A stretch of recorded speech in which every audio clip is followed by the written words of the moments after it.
so we already know what pharmacokinetics is. It's the travel of drugs throughout the body. So it includes absorption, distribution, metabolism, and excretion.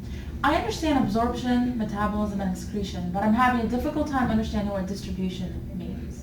Okay, I have a story that can help you with Okay. distribution. So the way I think of it is I think of a bus. You're going to take the bus to get to your house. You're the drug, the bus is the bloodstream. So you got to step on the bus, that's you getting into the bloodstream. The bus is going to take you through the town, everywhere you need to go, but it can't take you directly to your door. So you're going to get off that bus, walk up to your doorstep, and that's walking up to the cell. That's how the drug goes up to the cell. But once you get to the cell or to your front door, you have to unlock your house to get inside. That's what a receptor is. Each drug has a receptor to fit into the cell. If the drug does not have the same receptor that's on the edge of the cell, then the drug can't go in. For example, this drug is not going to go into this cell because it only has these shapes of receptors. So that's how the key analogy works with the receptors in the cells. That's right, exactly. So why do I as a nurse need to know this?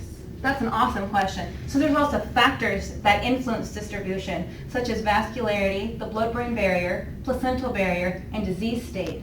So if we have a patient who's diabetic and that's their disease state, they might have vascularity that's not working so well. So the drug can get in the bloodstream, but the bloodstream isn't going to be able to get the drug to the organ that needs to be where it needs to be if there's issues with vascularity. Another thing is if one of our patients is pregnant, there's some medications we couldn't give her that could cause adverse drug reactions to the baby that's inside of her belly right now.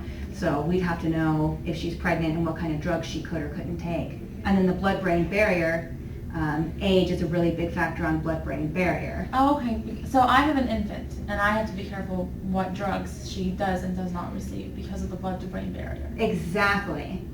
So that's what you need to know. So that's why I, as a nurse, should know this. Exactly.